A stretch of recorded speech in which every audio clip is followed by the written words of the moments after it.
celebrate. We're gonna have a good time tonight. Let's celebrate. It's alright. We're gonna have a good time tonight. Let's celebrate. It's alright. Amen. We're gonna have a good time tonight. Let's celebrate. It's alright. We're gonna have a good time tonight. Let's celebrate. It's alright.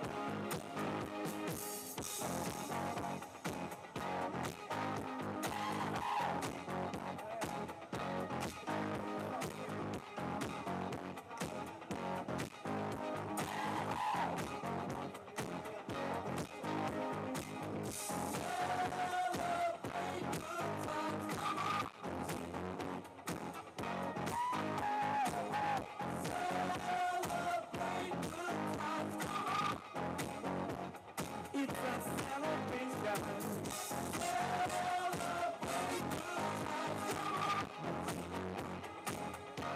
Come on and celebrate tonight. Everything's gonna be alright. Let's celebrate.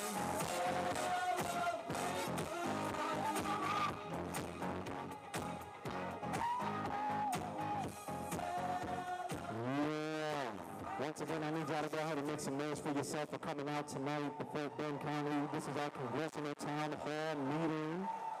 Yes. Yes, yes, yes, yes, yes. Now, for those of you that just got here a few minutes ago, we challenged each other to make sure that we weren't just standing next to a stranger. We are in this community together. So once again, turn to the person to your left and to your right. Give them a high five. Introduce yourself. Yeah, this is family. This is community. This is how we come together. This is how we come together to support each other, to be heard. Okay? Shout out to all of the organizations that have already received a shout out tonight. Once again, if I have not given your organization a shout out, please make sure that you send somebody back here to the DJ table so that I can shout them out accordingly. It is Women's History Month. I want you to make some noise for all of our ladies.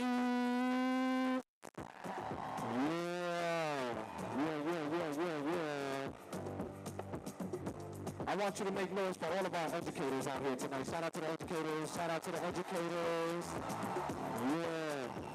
Check this out. We got the Galveston Island Democrats. They drove up here. Galveston Island Democrats are here tonight as well, coming all the way from Galveston. North Missouri County Democrats are here tonight. Shout them out. Please make some noise for them. North Missouri County Democrats are here tonight. Yeah. You gotta send somebody back here. I can't hear you from over there, but I got you though. Yeah. Because I want to rock with y'all here tonight. Fort Bend County, Congressional Town Hall. Make some noise if y'all almost ready to get started. Make some noise if y'all ready to get started.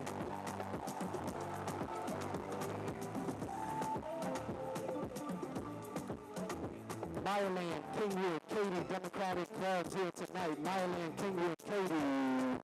We got community voices and public education. Community voices for public education are here tonight as well. Indivisible Katy Huddle. The Indivisible Katy Huddle. Indivisible Katy Huddle is here tonight. And they got their capes on because they are ready to get heroic tonight. Yeah. Shout out to the Fort Bend County Sheriff's Office. Please make some noise for the Fort Bend County Sheriff's Office as well. They are with us here tonight. Yes. Moms Demand Action. Make some noise for Moms Demanding Action tonight. Yeah. And make some noise for the Bay Area Democrats, They're also out here tonight. Yeah. We are outside. Together.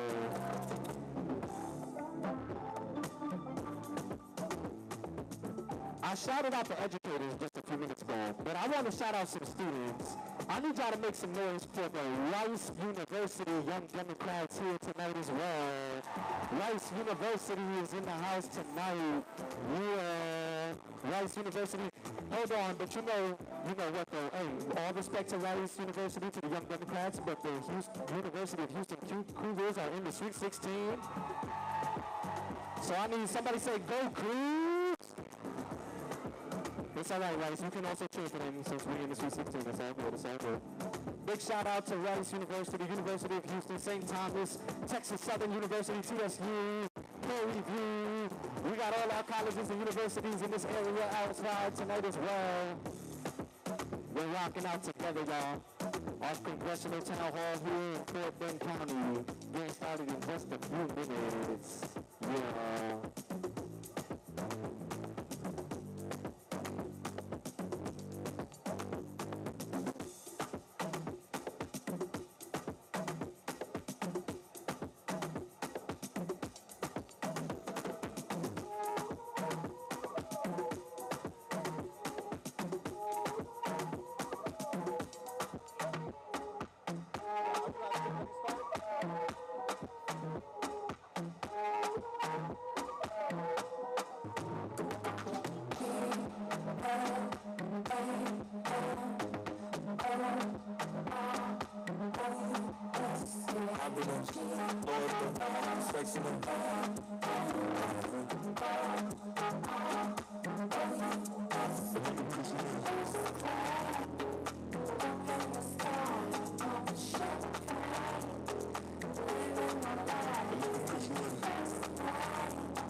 I was told to make sure I shout out my Latinos as well. I was told to make sure I shout out my Latinos that are out here as well.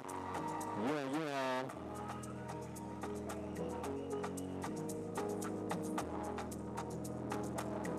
All right, well, you can start. I need y'all to go ahead and start making some noise. Start clapping your hands. Start making some noise.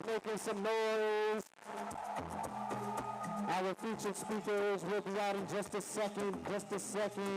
We're going to start with our very own Fort Bend County Dexter McCoy in just a few minutes. Y'all make some noise.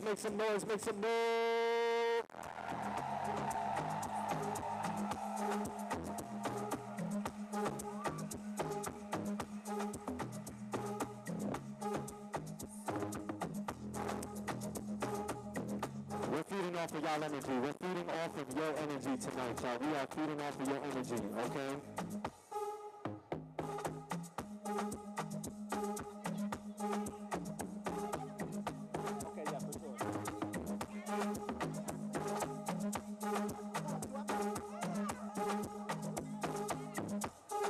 I need to shout out Delta Sigma Theta Sorority Incorporated here tonight as well.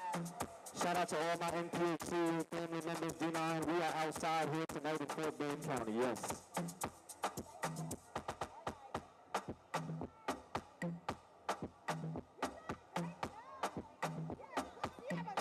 I'm the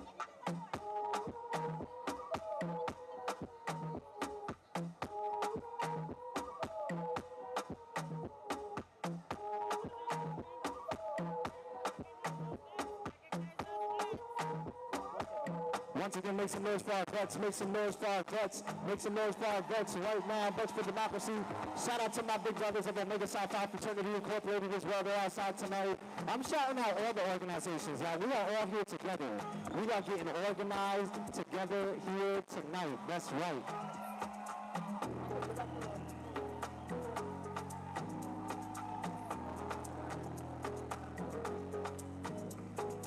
If y'all are ready for our featured speakers, if you're ready for Blake McCoy, Tim Walz, Beto, O'Rourke, make some noise. I need y'all to make some noise, make some noise, make some noise, make some noise, make some noise.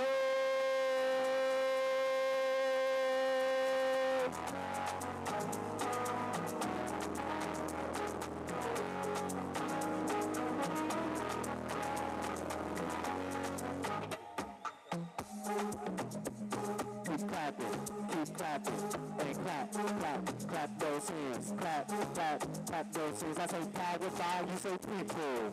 Powered by.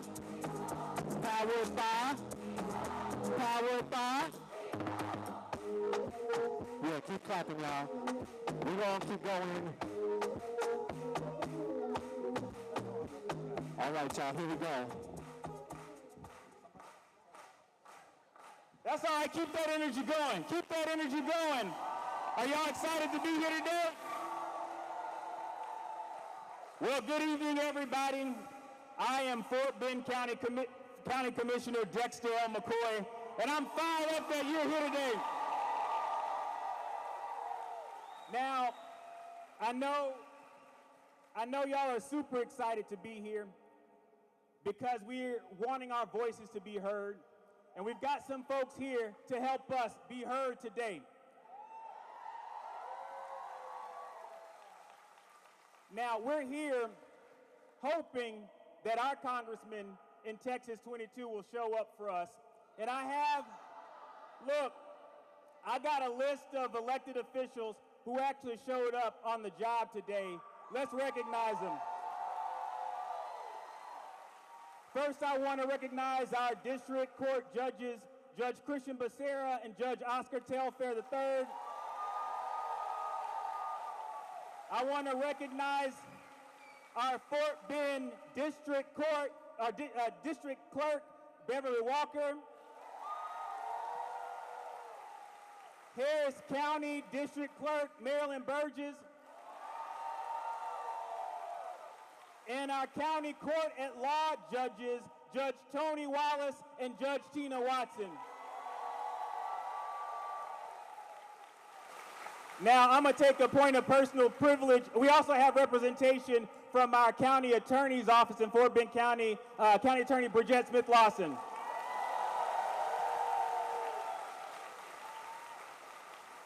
Now, folks, I've heard from many of you. I serve as county commissioner, and I represent similar folks as Congressman Nails, and I've heard from you. Folks are naturally anxious about the state of things and where we find ourselves today. I know that there are folks in this room who have written to their congressman and asked him to hold a town hall. And so when I heard that you weren't getting responses, I said, well, I'm an elected official. I'll write a letter too. Because it is appalling that in the almost 4.5 years that Congressman Nails has been in office, he has yet to hold one town hall meeting open to the general public. Not one. Not one. And look, folks, it's a strange thing. It ain't that hard. In my first year in office, I held 17 town hall meetings in 15 different locations. And so I wrote to him, and I asked him to come out and host a town hall meeting. You think we got a response? No. Well, look, I think your voice is a whole lot louder than mine, so I have two things for you to do. One, I'm asking you to sign on to a letter calling on Congressman Nails to hold a town hall. And so there are volunteers all around this room with clipboards. Sign your name to those letters, and tomorrow morning, I'm personally delivering them to his office on your behalf. Here's the second thing. Even though No-Show Nails ain't here today, we're going to offer him another opportunity. Everybody say April 14th. April 14th. Say April 14th. On April 14th at 6 o'clock, we'll take care of the logistics. I want y'all to meet me at the Fort Bend County Precinct 4 Annex in the city of Richmond. We're gonna have a seat set up for Congressman Nails, so hopefully he actually shows up to hear from us and answer our questions. Now, when we asked him to come out today, He seemed to have no time. He's not here. But he had time to make a video. And in that video, he called us losers. And y'all, I'm not about a bully. I can't stand a bully. But when I started to think about it, he was right. With the rising cost of child care, we are losing. With the rising cost of health care and folks not being able to afford it, we are losing. When Social Security checks aren't guaranteed to come next month for our seniors, folks, we are losing, and we're losing because we have a guy who can't show up on the job. And so there was a volunteer in the community, Catherine Stovring. Is Catherine here today? Catherine picked up the phone and she called somebody who she knew would actually show up. And I said, you know what, I'll do it too. And I called someone who I knew when he was on the city council in El Paso. Every week before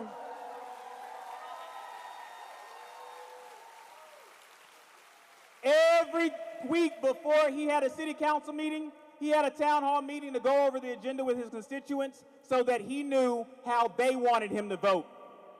When he was in Congress and Congress was on recess, like our Congress will be on April 14th, he went and he had town hall meetings. And that's why I'm so glad today we have a champion for our community who's here today. We have someone who's going to show up and listen to us and help us amplify our voice. Please help me welcome Beto O'Rourke.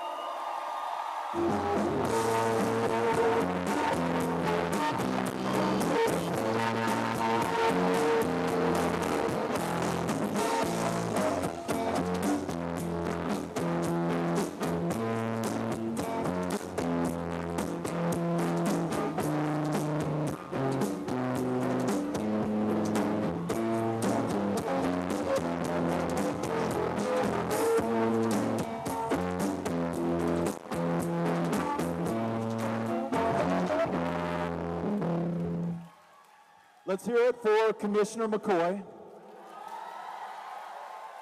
All of the amazing Powered by People volunteers who helped to put on tonight's event.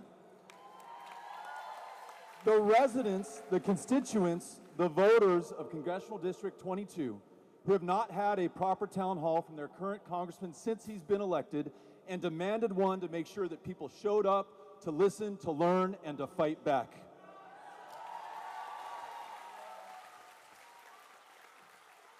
Okay, Athena, people are saying they can't hear me on this mic. I love you too. All right. Yeah. Is that a little better? All right.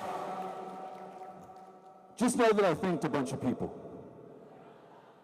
Okay, I want you guys to go back in time. It was a while ago. In fact, it was last Friday. There was this scene in the Oval Office. You had Donald Trump sitting. I feel the same way. You had Donald Trump sitting at the Resolute desk. That in itself a crime against humanity, right? I think so. Next to him, standing, is the Secretary of Defense, Pete Hegseth. People are still saying, but folks in the back are saying they can't hear, so could we get some volume, Aisha, Athena? Yeah.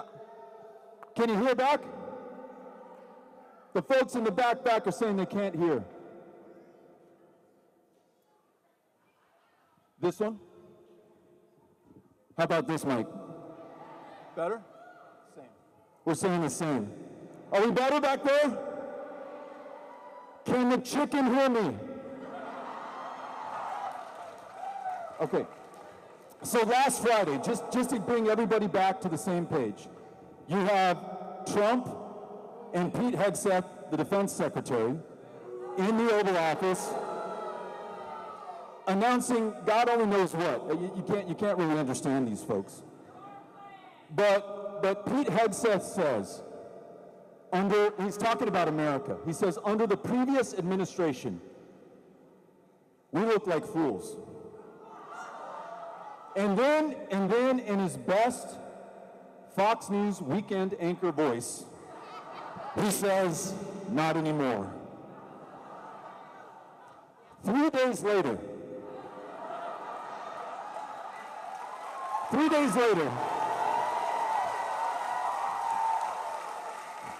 that guy across an unsecured group chat on a commercial platform is texting detailed attack plans, putting the men and women of the United States military in harm's way as we ask them to go halfway across the world to secure our interests and to defend this country. That's not it. Just in the last 3 months, which has felt to many of us like 3 centuries, these guys who said that the last administration made us look like fools, they pardoned every single one of the January 6th insurrectionists, including those who beat cops, tried to kill them, and you know that some of those officers took their own lives in the wake of that insurrection attempt. These are the geniuses who, for the first time in American history, caused our country to switch sides from defending democracy in Ukraine to supporting tyranny in Russia. This is the president who is driving this economy, and the economy is you and me and every other American worker and taxpayer into a ditch, promising us that he will lead us into recession, one that will be the worst in generations. And then that genius in health and human services, Bobby Kennedy Jr., he asks the parents and children in the face of a measles outbreak just to toughen up, while a child has died in Texas, the first time in 2 decades that a kid in this country has succumbed to that virus. At the VA, do we have veterans here who've served this country, put their lives on the line? We thank you, and it's important that we share with everyone that it is already too hard to get an appointment at the VA, to receive your service-connected disability so that you can live and take care of yourself and your family. Now President Trump promises to cut 83,000 jobs from the VA. Most of those he will cut are veterans themselves, the very women and men who put their life on the line for this country. And then lastly, this guy is attacking the courts, the Constitution, and the rule of law. And it's not if or when he will precipitate a constitutional crisis, because he is rejecting the decisions of a co-equal branch of government. We are in that crisis right now. Folks, this is not normal. This is not okay. This is crazy. This is very often criminal, and it is corrupt to the core. So that's why we're here today. That's why we're here today. This town hall is us stepping up, standing strong, and fighting back. Here's my diagnosis, at least for part of the problem. How in the hell did we get here? It seems that, and I'm going to talk about both parties here, okay? If you're a Republican and you're here, you're in the right place. I'm glad you came. If you're a Democrat, you're welcomed as well. Independents, we're glad that you joined us. But Republican members of Congress, the only thing that they fear is Donald Trump. That explains the otherwise inexplicable. How could they go along with this crazy, corrupt, criminal scheme out of the White House? And for Democrats, too many of them fear to fight at all. You saw Chuck Schumer surrender 2 weeks ago Friday, giving up the only leverage that we had in the U.S. Senate. My belief is that these town halls remind those members of Congress, Democrat and Republican alike, who put them into positions of power in the first place. The only ones that they should fear at all are you. and the other voters in this congressional district. You have the power to put Troy Nehls into office. You have the power to put someone else and retire that guy from politics for the rest of his life. And let me tell you about the power of town hall meetings just like this one. It's solutions and it's accountability. I was in Congress for 6 years.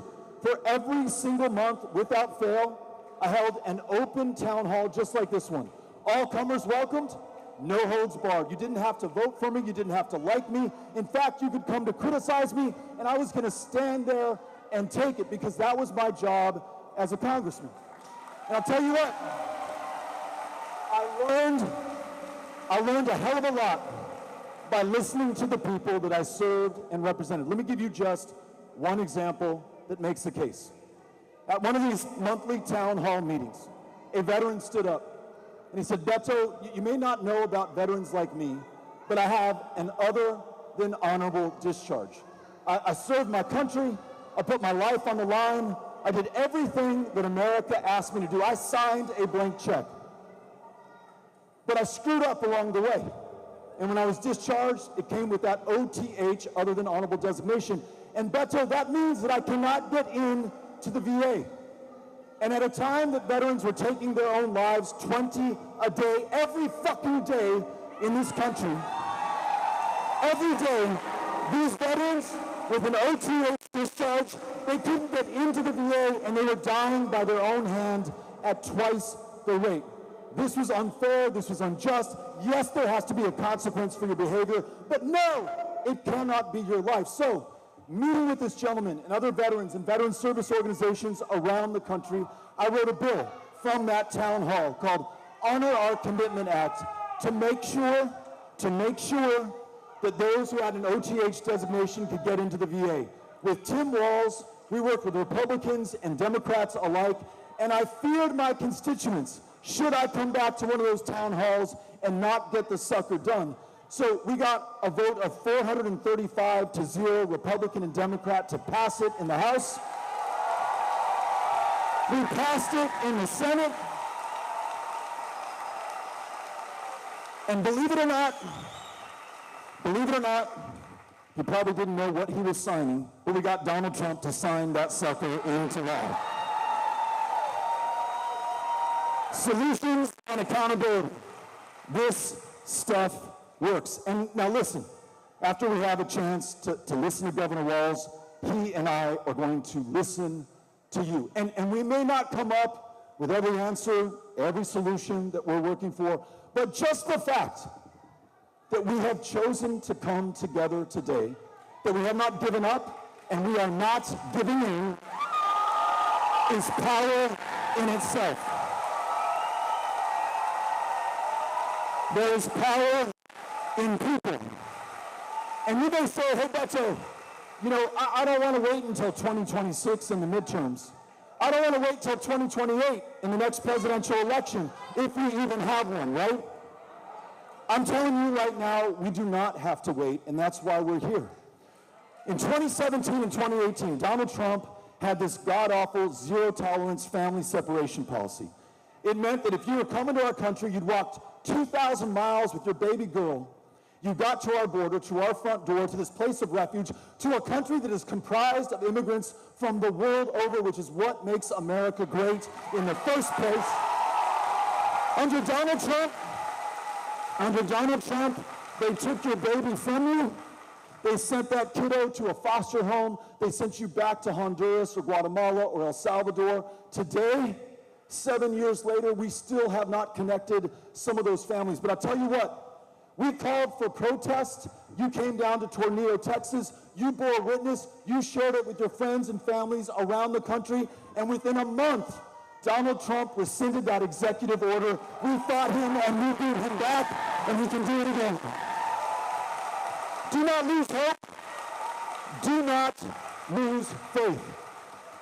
Though these may be dark days, and they most certainly are, and this president has pushed this country and our democracy to the very edge, to the precipice, I want you to know that we can push back. And if you look at it this way, If you look at it this way, how lucky are we to be alive at this moment of truth? You can count the generations on one hand that had the opportunity to save the United States of America at its moments of greatest peril. Those who fought in Lexington and Concord, those who brought the Confederacy to its knees at the courthouse in Appomattox, those brave service members who landed on those beaches in Normandy in June of 1934 to defend democracy here at home while fighting fascism overseas, the civil rights and the voting rights marchers throughout the Deep South who won the Civil Rights and the Voting Rights Act. They saved our country. History is calling. We must come through, and we cannot be found wanting. It is going to be us together. And now, Dexter McCoy, the commissioner whose precinct we're in, Catherine Stovering, one of the constituents right here, many others who couldn't get Troy Nails to hold a town hall, reached out to us. I said, I would love to come. And when I shared it with my good friend from Minnesota, he said, do you mind if I join you as well? I served with this guy on the House Veterans Affairs and House Armed Services Committee for 6 years. He was always the first guy in, the last guy out. Meeting with every single veteran who testified before our committee, meeting with the veteran service organizations to make sure that we got the job done for those who got the job done for the United States of America. This guy is as real as it gets. School teacher, football coach, lunchroom monitor, governor of the great state of Minnesota. And listen, Greg Abbott, I know you're watching. Let us show you what a real governor looks like. While Greg Abbott is signing the most obscene abortion ban in America, Tim Walz is expanding access to reproductive health care for women in Minnesota. While Greg Abbott wants to shut down public schools and send our tax dollars to private schools in the form of vouchers, Tim Walz is standing behind public educators and expanding public education. And while the Republicans of this state want to cut Medicaid and Medicare, he expanded it for every single resident of Minnesota. Ladies and gentlemen, Governor Tim Walz.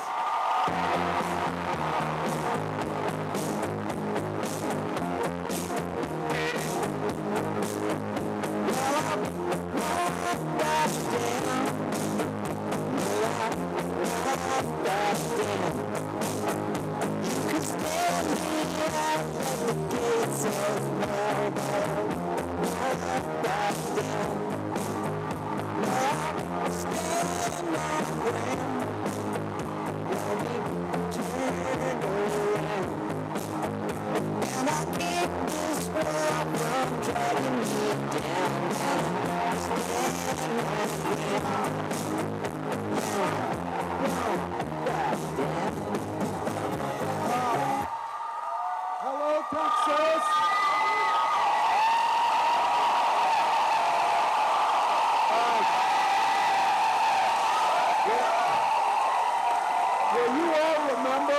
Will you all remember this? I want Beto to do my eulogy someday if I need it, just so you know. Look, to all of you and to this guy, to the Powered by People and to Beto O'Rourke. Beto's work, is that better? How about now? Okay, one time I asked a crowd, can you hear me? And the guy in back said no. The guy up front said, I can hear every word and I'll switch with that guy. So, I'll try and speak into it. Look, we're in a great space. I got to say something, though, with Beto O'Rourke. I was serving in Congress for a couple terms, and a new congressman comes from El Paso. When folks go to Congress, the first thing they all do is they fight really hard to be on committees, the big committees like Energy and Commerce and Appropriations.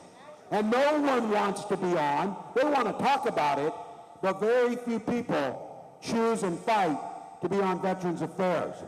You know why they do that? Because if you're on those other committees, there's all kinds of PAX dollars from people coming in. You knew the lobbyists are for the veterans? The Paralyzed Veterans of America, the DAV, the VFW, the Legion.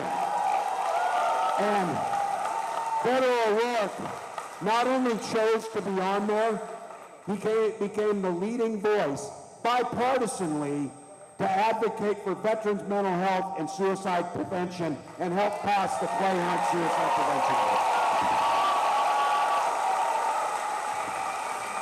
Commissioner McCoy, thank you for your voice, to all the elected officials. And look, to each of you, you're here for a simple reason. You love your country. You love it so damn much, you drove in Houston traffic at rush hour to come to this event.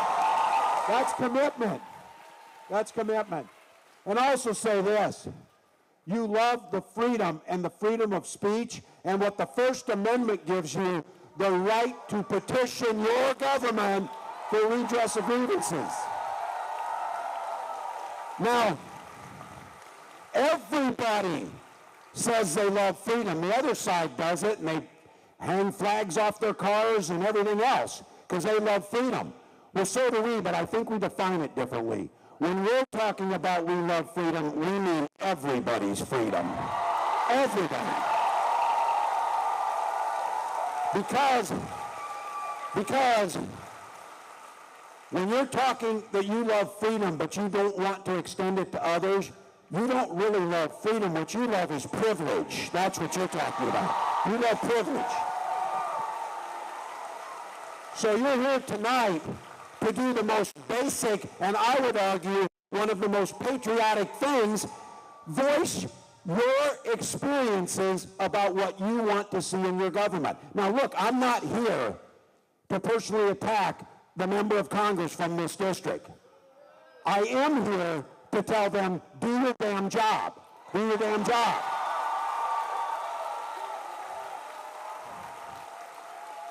And their job, a couple of things. Their job is not to defend the policies of Donald Trump, it's to give voice to the people of this congressional district. Simple as that.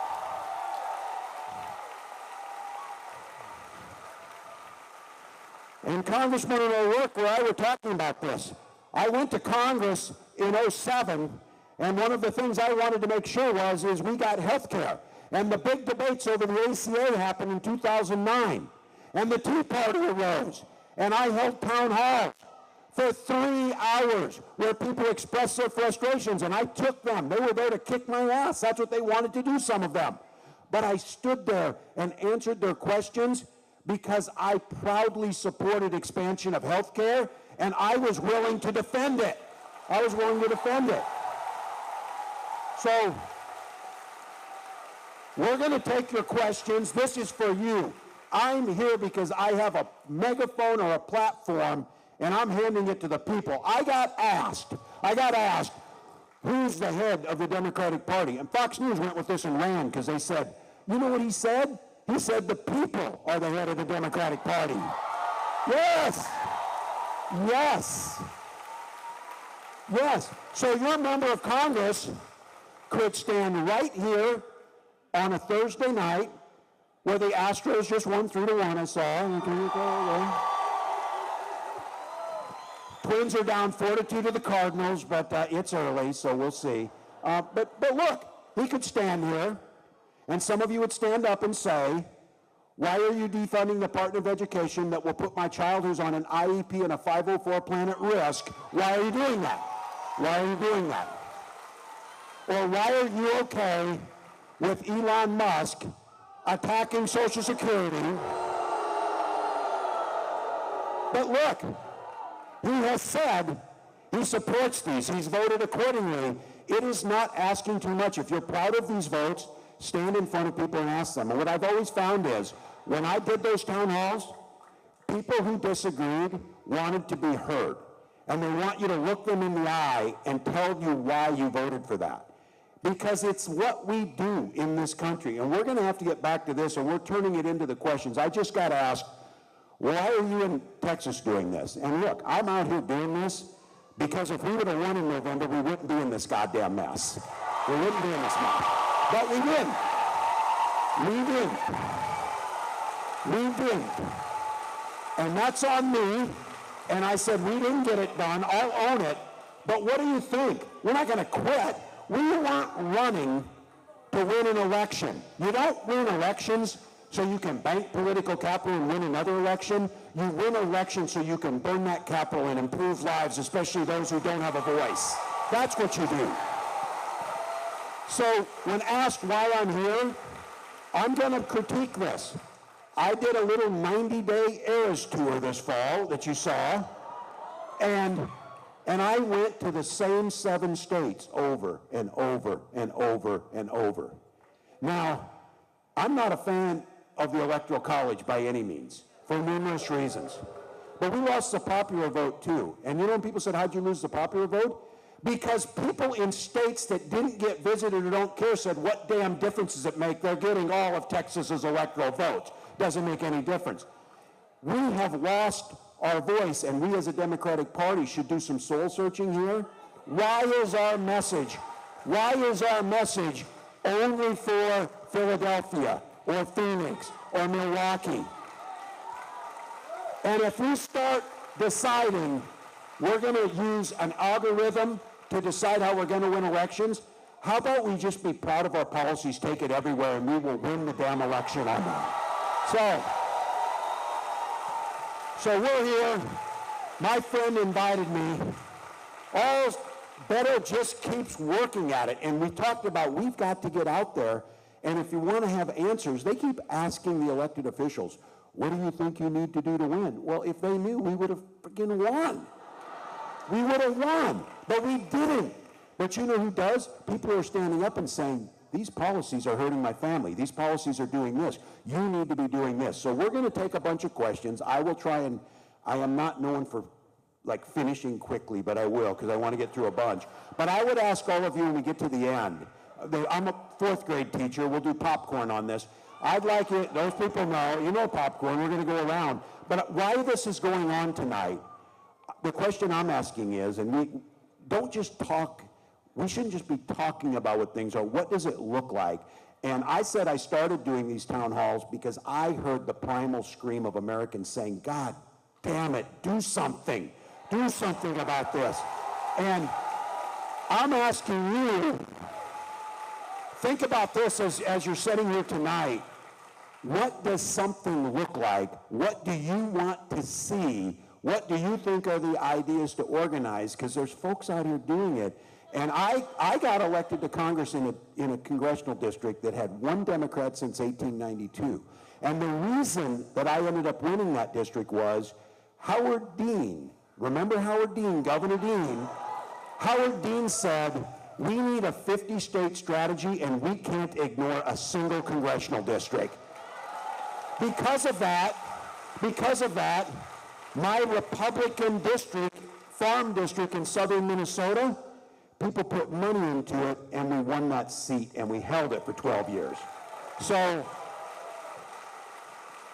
the same thing needs to happen here. I just have to tell you, this tour too is, to be very candid, good for my soul. Look, it would be easy to check out. It would be easy to be cynical. It would be easy to fall into the depression of seeing the crap that's around us every day.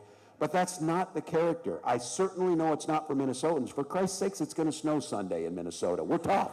We're tough. Texans have a reputation for being tough. And by the way, before I do the, I'm going to do my street cred for some of the young people here. Back in the late 1900s, 1980s, I lived over there at Westheimer in the Southwest Freeway. And went to U of H,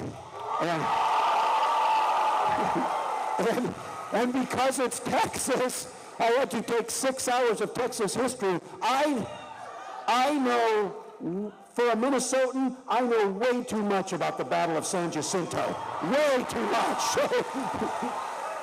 But I know the heart of this state, and the reason I was at the U of H, because the people of Texas invested, and I could go to the U of H for $144 a year. Made it affordable for everyone. And the questions we're going to come to tonight is, we're going to have to figure out how to get, I'm a geographer too, and the person I'm most pissed off of in the world is whatever a-hole created that red-blue map to try and divide America by red-blue, because we know in all those areas, there's people across the spectrum. And we need to start seeing this country again as everyone matters, our voices matter, we're together. So let's do a town hall. Let's go.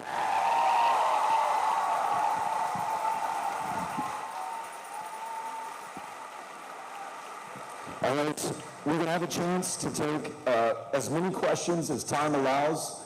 If you can pose your question succinctly, this mic might be too loud, but if you could pose your question succinctly, the governor, and if there's something from a Texas perspective I can add, I will answer them as succinctly as we can, get as many voices into this. Yeah. There were some questions that were submitted ahead of time by people who RSVP'd, and then we're just going to ask some from anybody who holds a hand up after we've gotten through this list. First name, Brittany Cooington. Is Brittany Cooington here, and can we get her a microphone? All right, we've got Brittany right here.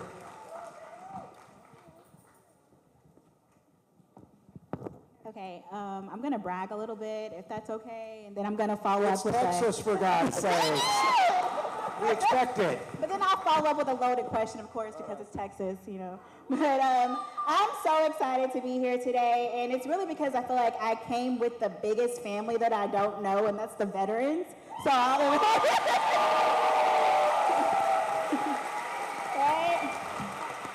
And I am a proud United States Air Force veteran from Dallas, Texas. And I'm very honored to be here today and pose this question to you on behalf of my people.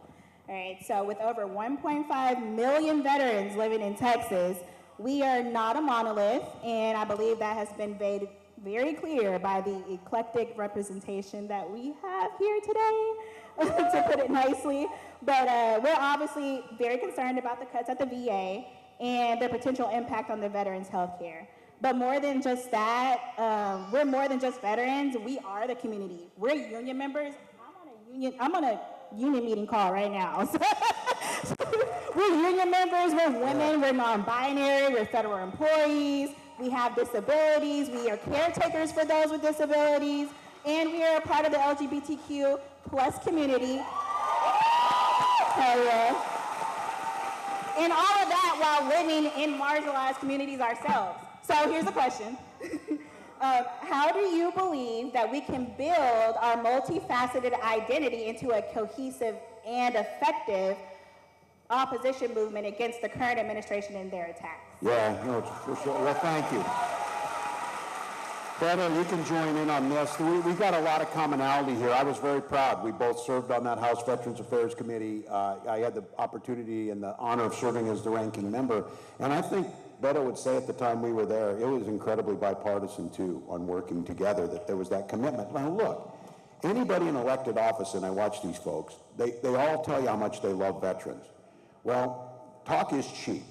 And if you're not following through, and what we're witnessing right now is I would like to tell you it's surprising, but it's not, because the goal for a long time amongst this segment of folks is to privatize the VA healthcare system. And it's for several, and I tell you this, I represent the state that's ranked first in healthcare. I'm home to the Mayo Clinic. We're proud of that. We're proud of that. But the Mayo Clinic will tell you the best healthcare system in the country is the VA system. It trains over 80% of our physicians. Now, their attempt to go at that when they fire the 83% that are at the VA, many of those veterans themselves, the purpose of this is to try and transfer that money into the private sector. They've been continuing to do it. Veterans don't want that. And they will come to you and tell you this, well, the VA is not really efficient. You know, in the private sector, they bill you and the doctor sees you for 15-minute increments. You know when you go see your doctor and they're kicking you out the door as quickly as possible? We actually were in a hearing where one of our colleagues said, did you know some VA doctors are spending up to 40 minutes with their patients? Yeah, that's what we want. That's what we want.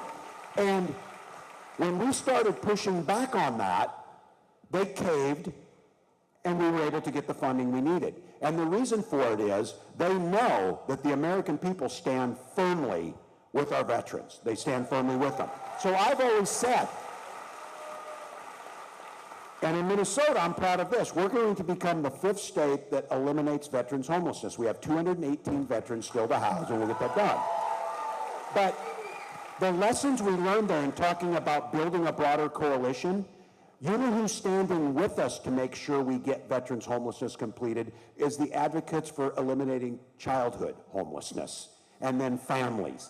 And I think for many of us, these policies that are good for veterans are good for everyone else. The veterans are incredible messengers for it because we know they gave, but I've said this as a veteran myself. I'm proud of that work, but I'm also proud I spent years in the high school classroom. Nurses are proud they spent time in those emergency rooms. Our skilled trades are proud that they built this country. Our small business owners are. These folks have done a wonderful job to try and segment us, and when you say that, and this warms my heart, I'm a veteran, I'm a labor member, I'm an activist, I'm part of a community.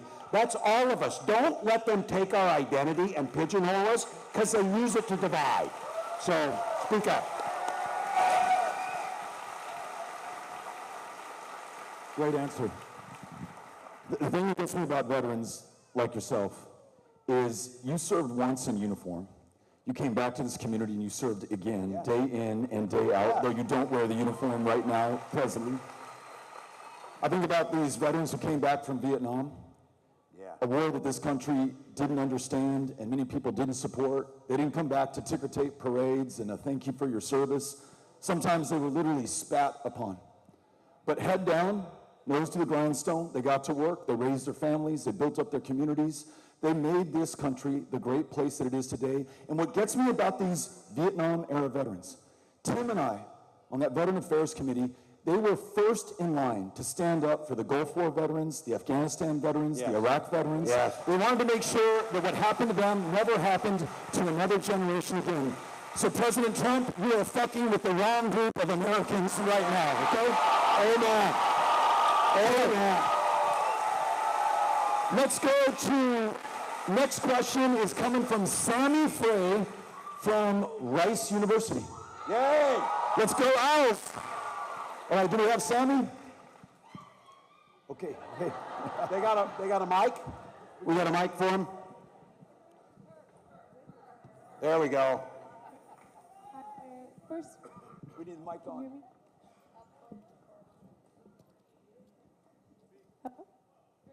Or come up here. You can use this one if you want to. Keep talking to test it.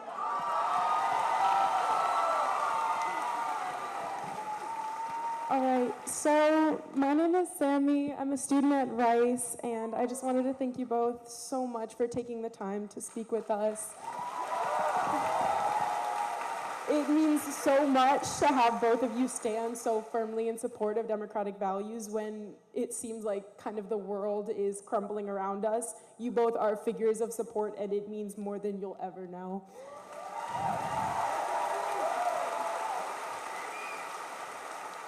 So this topic is personal to me. My dad was a federal worker. He worked for the Small Business Administration, and he was one of the many who was laid off by Elon Musk.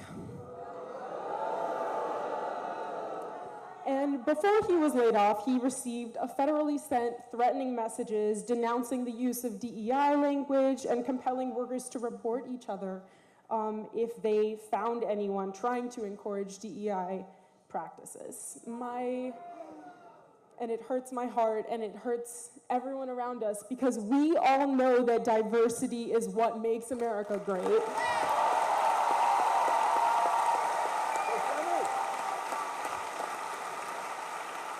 So, I know you told me not to ramble, but my question is, how do we speak about and plan for the inclusivity and diversity of opinion that we need to rebuild this country when those terms are being so demonized by the people holding power right now?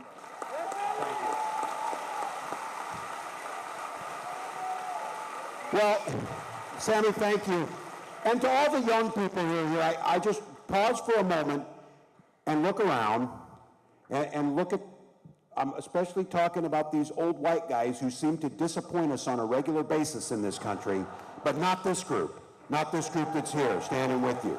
Folks that know, as Beto said, those Vietnam veterans, the motto of the damn Vietnam Veterans of America is never again will one generation forget another. And so for all of us to stand up and talk about these issues and to talk to the American public in a way where we let them define the issues. And I watched this happen on the campaign. I thought for sure when Donald Trump was bragging about folks in Springfield eating cats and dogs, that would be the end. It was not. It was not, because we let them define the message. So let's be very clear, segueing from that last question. One of the groups that has benefited greatly by us understanding that diversity, equity, and inclusion and having policies around that were veterans themselves for hiring. Veterans are a part of the group when the federal government hires people based on that. The rest of it is, as we all know, in Minnesota, pretty white, pretty cold, much like you see in the northern hemisphere, northern states, population going down, 70% of our workforce over the next 20 years is going to come from communities of color. Our very existence depends on diversity, equity, and inclusion.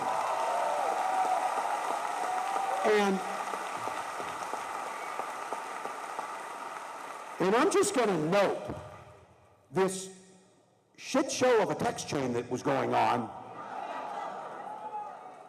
could have used a little diversity, equity, and inclusion in the people who were there.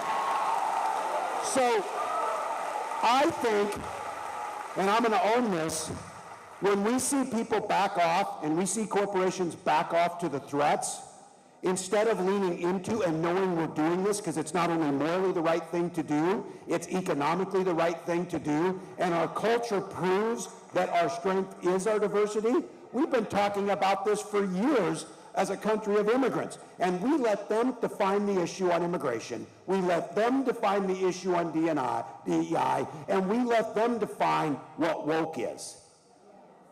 We got ourselves in this mess because we weren't bold enough to stand up and say, you damn right we're proud of these policies. We're going to put them in, and we're going to execute them. And so they're going to use fear. They're going to do whatever they can. What I would say is, we need to make sure we're highly organized. Let's provide the data. Let's show them where things are at. They're finding out now, Florida kicked everybody out, and now what do they have to do? Weaken their child labor laws so we can put kids to work? That's not who we are. So what I would say to you is, this is about demonizing, and in this moment, and we may pivot to it, I know Texas, it's a hot issue. Immigration's a hot issue on our border too, Canada. We like them. We like them. But if we're afraid to talk about these harder issues, if anyone's finding it hard to find their voice and say what happened to this young woman at Tufts University is absolutely horrific, then we deserve to lose elections. Because if we're not willing to stand up and say, of course we need reforms, of course we need to put things in there, but you can do these things without sacrificing our humanity, without sacrificing understanding where we come from. DEI is the same way. Thanks. I love that. Let's have the courage of our convictions. Sammy, that makes us proud. Everything that you share. Strong. We're sorry about what happened to your dad and to your family. The reason we're here is so that we stop that from happening. A reporter asked me earlier, hey Beto, do you think the Democratic Party tent is big enough for all of these different views and voices? You know, you got people on the far left, you have moderate Democrats. This is my answer. Tell me if you agree. I don't think the test right now is between people on different ends of the political spectrum. The test to define who a Democrat is right now is, are you going to fight or are you going to surrender? I agree. Let us be fighters right now. Let us fight. All right. We have Tanya Pettis and her 11-year-old son, Aiden. All right, Tanya Pettis and your 11-year-old son, Aiden. Aiden, where are you? I think you got right here. Here you go. Take one up. Yeah, you got that one. Come on up. My name is Aiden, and I'm a 6th grader who attends a Title I school. If Trump dismantles the Department of Education, what can I do to protect my right to a good education? Wonderful. I'm taking this one from you. Thanks, brother.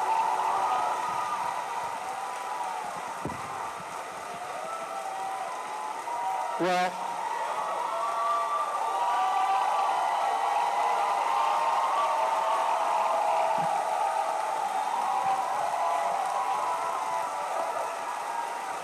Well, Aiden, thank you. Thank you for coming. Thank your parents for bringing you and participating in the democracy. And I'm going to say it to all those public school teachers here. Thank you so much. To the parents of public school teachers, to those of us who went to public schools, look, the public schools are the great American contribution. It's also the great American stepping stone. It's the ladder. And just to be clear, it's happening across the country. It happened to Iowa, which, by the way, we as Minnesotans fight with Iowa a lot. You know, it's one of the things we do. But the one thing, I'll take no slander against Iowa's education system as it used to be, but that is gone now because they have voucherized, they're losing teachers, they're underfunding. Now, what Aiden's asking about is a Title I school. You all know all this is. What we decided was, and look, I'm going to own this. Democrats have done a poor job of telling the American public what the Department of Education actually does. Admit it. All of you are out there, and if you're not in education, you're like, well, I'm kind of wondering it. I know I'm for it. Because they allowed people to say, well, I saw people go on TV, we need to give back control of the curriculum to the states. They already have it. We need to give the power to hire the teachers and their licensure back to the states. Already have it. Well, we need to have the states fund most of it through property taxes in some states. Other states do more with giving it from the state itself, from the general fund. But the real purpose and the great thing the Department of Education did was it ensured that no matter your zip code, your race, your socioeconomic background, wherever you lived in this country, we were going to guarantee you an equal quality education.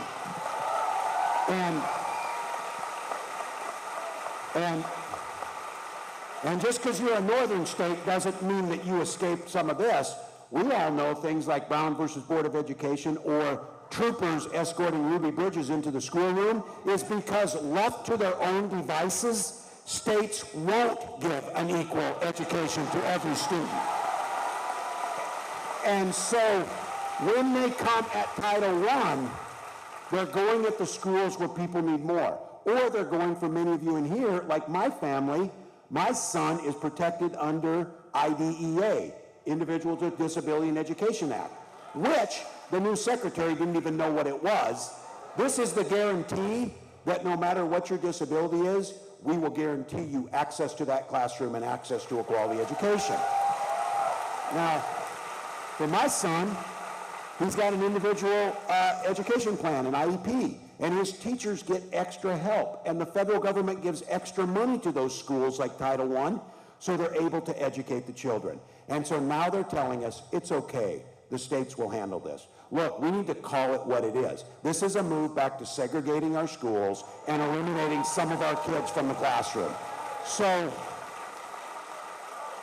the thing we do here is we make damn sure, and we're going to make sure, look, Beto does this, what I love about him. He speaks right from the hip. I do too. Sometimes it gets me into trouble. And somebody said, do you regret? Well, you know, you always regret a few things. What I don't regret is calling Elon Musk a dipshit. I do not regret that.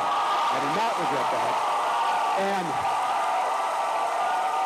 And this guy, for all of you, how do we make the case for the taxpayers of Texas who sent their money to the Department of Education to make sure we had equal access across this country? How are we not framing this up that Donald Trump is defunding America to give tax cuts to the very people who are cutting these programs? It's that simple. So, Aiden, our commitment's always been there, and I guarantee you, 80 to 85% of the public is 100% with us on this. Every child in America should be guaranteed a quality education. Thank you. Thank you. Good job, Aiden.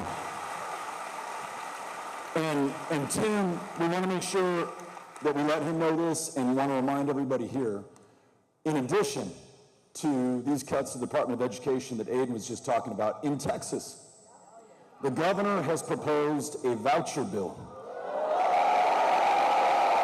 that will drain the already meager resources from our public schools. Our public school educators, Tim, in Texas, Odds are, if you're a public school teacher, you're not working one job. You're working 2 jobs, you're working 3 jobs just to make ends meet. After going decades for retired teachers not getting a cost of living adjustment in the state of Texas, and to add insult to injury, they want to take $1 billion of our tax dollars, send them from private schools and taxpayers just like us to private school families who are already sending their kids to these institutions right now. Though the governor would have you believe otherwise, this is not a done deal. Please call your state representative, call your state senator, say no on vouchers in Texas, yes on high-class, world-class public ed in the state of Texas. All right, we're now going to go to Mary Ann Helms, right here in Rosenberg. Right here. I'm going to give you my mic.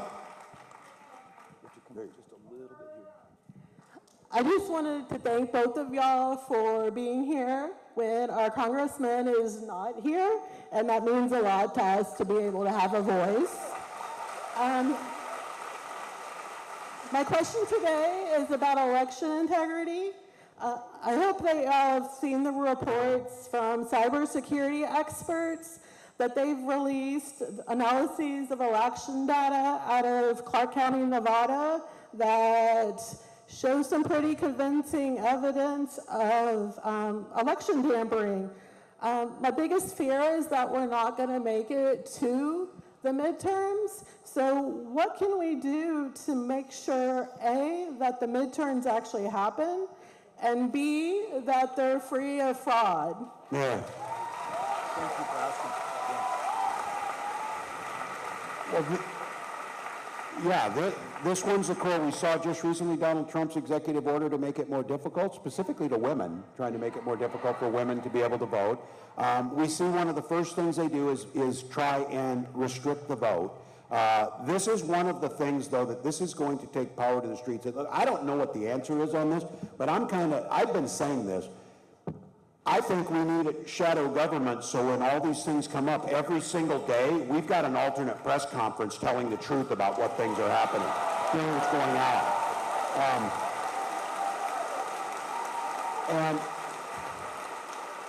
And on this piece on elections, I'm going to go back to this again about what I think the Democrats have done wrong when they've had power. I think we've been timid. I think we tried to cut deals. Look at Barack Obama came in 2008, he had a 75% approval rating, not 44 like we see now. He had the House, he had the Senate. Well, the Republicans didn't have any charismatic leader to push back. They had John Boehner and Mitch McConnell. And they stopped everything. And they slowed everything down. And they made a difference. And so I think there's a lot of Democrats who are saying, well, when you get power, it doesn't get any better. So I thought we had an opportunity to pass the John Lewis Voting Rights Act when we had that control, and we didn't do it, which we should have done. I thought we should have passed an Employee Free Choice Act to make it easier to form a union when we had the opportunity. But what I learned from that was when we in Minnesota in 2022 got the trifecta for the first time in decades, we had the governor, the House, and the Senate, and we had it by one vote. You know what you call a one-vote majority? A majority. And that's what you do.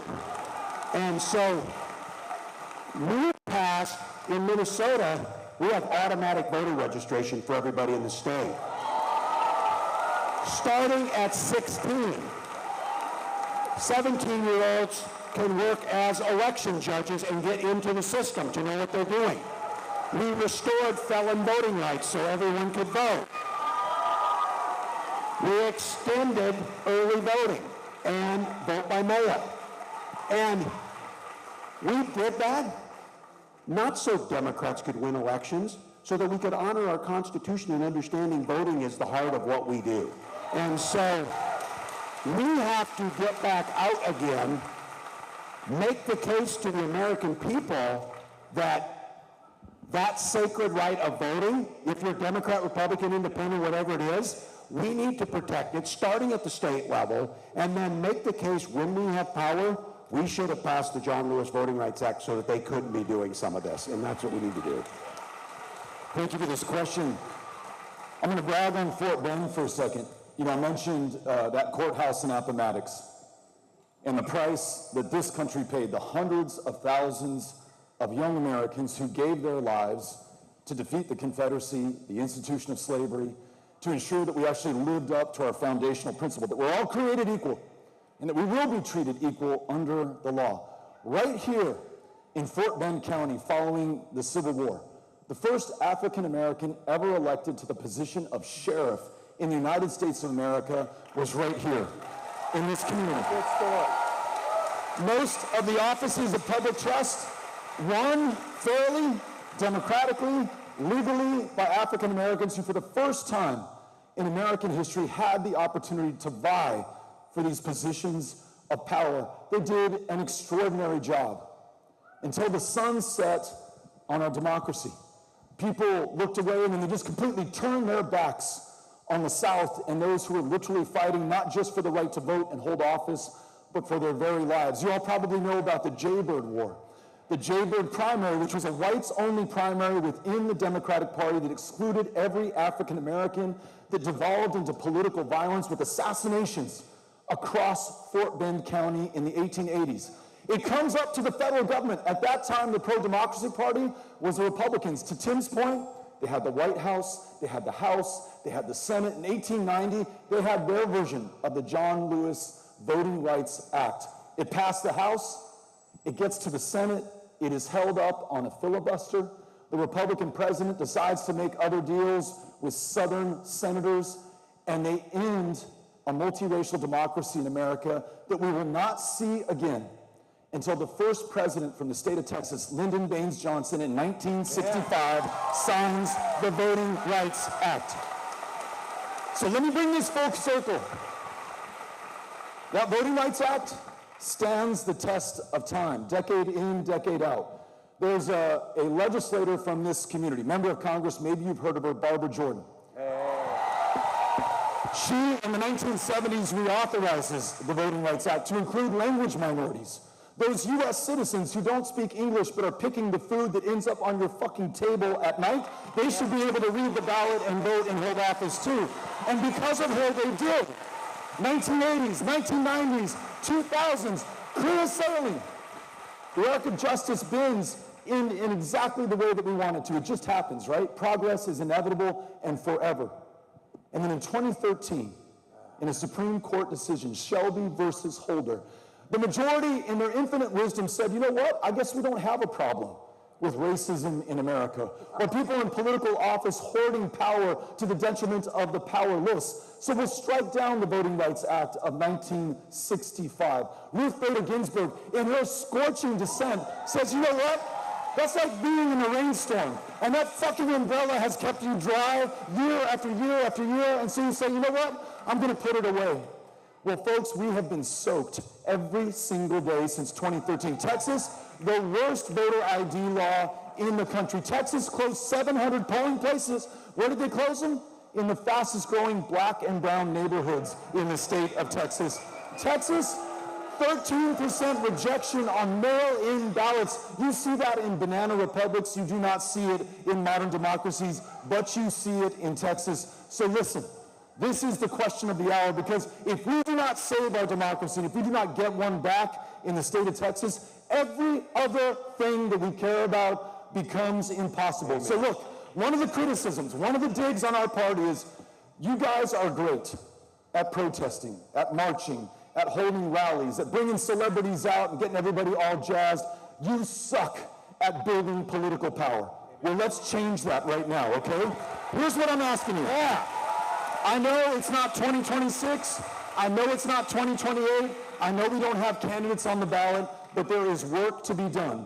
The folks who are in the high visibility yellow vests are not construction workers, or they may be in their day jobs, but they are powered by people who will sign you up. If you give them your contact info, and in this age of convenience and ease, I promise you this is going to be hard. If you give them your contact information, they're going to get in touch with you. They're going to train you to become a volunteer deputy registrar, get your certification right here in Fort Bend County. They're going to go with you to the places where unregistered, likely Democrats are, get them on the rolls, stay in touch with them, turn them out so that we can fight back and win that election. We will not win if we begin to work in 2026. That's right. But we will if we do it in March of 2025. You with me? Yeah. Let's do it. Wow. Do you all remember that commercial, The Most Interesting Man in the World? It's Beto O'Rourke. It's us. I don't always We gotta know our history. We gotta know where we've come from to know where we're going. I appreciate that. All right, Ryan Rackley from Missouri City, you're up. Okay, here you go. I'm gonna give you my mic. Hi, Ryan. Thank you so much. Thank y'all for being here and fighting for us. Thank you, Coach Walz. We really Texas loves you. Thanks, man. Glad you're here. Thank you so much. Yeah. Thank you. So my question is, we're 3 months into this current administration, and there appears to be a rift amongst congressional Democrats regarding the future and direction of the party. Where do you both see the future of the party in the coming years, and how can we trust current leadership to fight for us like you guys are? Yeah, good question. I think I'm going with Beto on this. Look, future of the party's right here in a barn on a Thursday. But that's not just hyperbole, and that's not a throwaway line. We're going to have to figure out, why are our policies, when we pull our policies, like paid family medical leave, which, by the way, every other damn country in the world has it, except us. Now 13 states, since Minnesota has it, those policies are super popular. If you went out and polled people in Texas, if they wanted paid family and medical leave, it'll poll 80%. It'll poll 80%. Same thing with, would you like us to make sure that our kids can't get into our unlocked guns and shoot each other? That polls pretty well too, because people like that. But we as a party, as Beto's saying, I'm going to give you my example on this, because look, I own this. My job was to go out there and win 7 swing states, and to get old white men without hair to like not be terrible and to do the right thing. And I say this as a school teacher, my teachers here all know this, when you teach a lesson and half the students don't get it, it's not because the students aren't very bright, it's because they may learn differently or you didn't do a good job of teaching it. And I think we get so stuck up on message. We get so stuck, if we just get the right charismatic leader, you know, the next Barack Obama will come along and we'll hire some consultants and we'll have this perfect message for them. They friggin' won by saying people were eating dogs and cats. They won on that, so it wasn't that. But it's this issue that I think Beto's at. Our policies are good for people. We know that we improve people's lives. We're in it for the right reasons. But we're losing these folks, and it's not the 77 million who voted for Donald Trump. I've said this. If you're going to buy 6 flags, stick them on your truck, buy a picture of Donald Trump looking like he's all buffed out, you're going to vote. I knew they were going to vote. What I was worried about is people who thought both parties were the same and that it wouldn't make any difference. And I think the future of our party is what Beto's saying is, when I was growing up, it was clear to me that the Democrats stood with working people. Social Security survivor benefits was there for my mom when she needed it. Public school education, college was affordable. They were there for us. We've got a lot of our neighbors, not bad people. They don't know exactly what we stand for. They don't know if we believe it.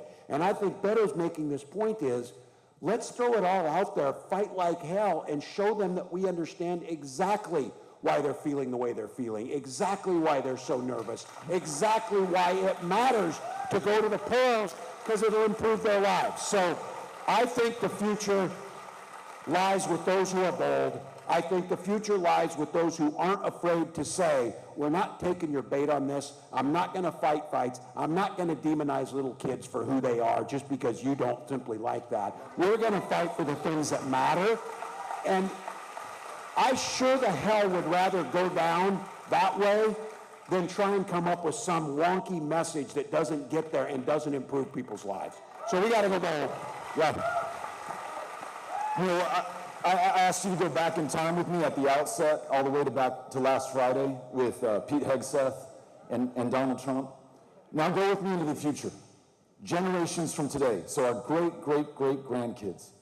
And they're reading their history books, if they're still allowed in Texas. Yeah. And they're like, okay, to the teacher, let me get this straight. This guy said he was going to be a dictator on day one. He was lifting lines wholesale from Mein Kampf, saying that immigrants were poisoning the blood of America. He tried to destroy the Constitution. He ignored a co-equal branch of government. He called veterans suckers and losers. He defied a federal judge's order, precipitated a constitutional crisis. What did you guys do? What did the people of America in 2025 do? So the line in the sand, it has been drawn. It is very clear what we're up against. You all are students of history. I mean, go back to the first democracy in the Greek Peninsula 2,500 years ago. Go back to the Roman Republic. Go back to the Weimar Republic in the 1920s and the 1930s. While you're twiddling your thumbs and playing nice and trying to be bipartisan, they are killing their fucking country and taking away democracy. So we are either going to fight or we are going to surrender, and I plan on fighting. That's right. That's right. Let's do it. Amen. All right. We have Carol Roach from Sugarland. Where is Carol? Here comes Carol. Carol is wearing a Harris. Thank you very much. All shirt right now.